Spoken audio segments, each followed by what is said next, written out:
Au nom du Père et du Fils et du Saint-Esprit. Amen. Ô Seigneur, envoie ton esprit et tout sera créé et tu renouvelleras la face de la terre. Bien-aimés dans le Christ, nous sommes aujourd'hui 7 octobre. Et la parole de Dieu qui nous est proposée est extrait de l'évangile de Luc, chapitre 11, versets 15 à 26. Aujourd'hui, nous célébrons cette mémoire de Notre-Dame du Rosaire.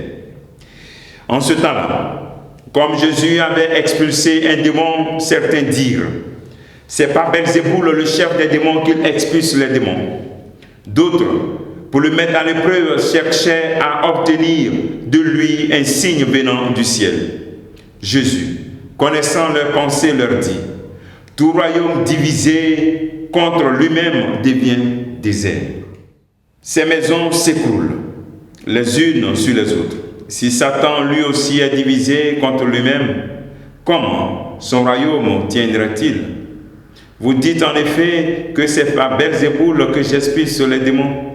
Mais si c'est par Belzéboul que moi je les expulse, vos disciples, par qui les expulsent-ils?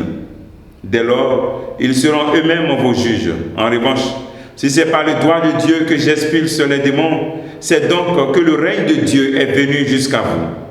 Quand un homme fort est bien armé, garde son palais, tout ce qui lui appartient est en sécurité.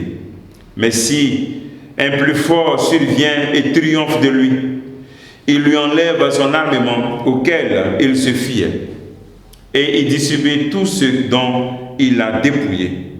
Celui qui n'est pas avec moi est contre moi. Celui qui ne rassemble pas avec moi disperse. Quand l'esprit impur est sorti de l'homme, il parcourt les lieux arides en cherchant où se reposer. Et il ne trouve pas. Alors il se dit: je vais retourner dans ma maison d'où je suis venu. En arrivant, il la trouve balayée et bien rangée. Alors il s'en va. Et il prend d'autres esprits encore plus mauvais que lui.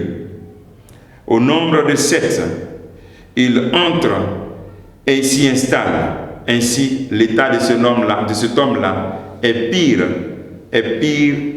à la fin qu'au début. Acclamons la parole de Dieu. Louange à toi, Seigneur Jésus. Face à l'expulsion d'un démon, il y a 3 réactions. D'autres sont dans l'admiration. D'autres disent que c'est par le doigt de Belzéboul, le chef des démons, que Jésus le fait. D'autres demandent encore d'autres signes. Mais Jésus profite de cette incroyance de ses adversaires pour donner une leçon. Jésus, à travers l'image qu'il donne, montre qu'il est l'homme fort. C'est lui qui chasse le démon. Et quand on l'a, on est fort. Par le baptême, tu as Jésus-Christ, tu es fort et tu es forte. Alors donc, si tu es fort, pourquoi tu as peur? Pourquoi demeures-tu dans la peur? Nous considérons le temps de Jésus un temps où nous avons le règne, que ton règne vienne, le règne sur les puissants du mal. Et un signe fort de ce règne de Dieu sur les puissants du mal, c'est d'expulser les démons. Aujourd'hui, pose-toi cette question: est-ce que tu as expulsé le démon qui est dans ta vie? Ne pas avoir peur des démons, ne pas avoir peur du mal, et savoir que sur la croix, le Christ a vaincu le mal, a vaincu le démon, les esprits mauvais. Nous devons travailler plutôt avec vigilance pour que notre maison soit propre, car nous sommes avec le plus fort. Et même quand ces esprits reviennent et qu'ils voient que nous sommes en communion parfaite avec Dieu, ils ne peuvent pas s'installer. Soignons notre vie spirituelle, soignons notre fidélité à Dieu. Le combat spirituel, le meilleur combat spirituel, c'est de faire de telle sorte que notre maison soit toujours propre. Avoir cette humilité pour nous repentir quand nous sommes loin de Dieu. Bien souvent, nous nous installons dans la vie sans Dieu. Revenons à Dieu. C'est en lui seul que nous sommes forts. C'est lui qui rend notre maison forte. C'est lui-même qui nous délivre de tous les esprits. Esprit incube, esprit succube, esprit des eaux, tous les esprits peut-être d'adoration familiale. Quand nous sommes en communion parfaite avec lui, dans la vérité de l'application de sa parole, il nous aide, il nous délivre.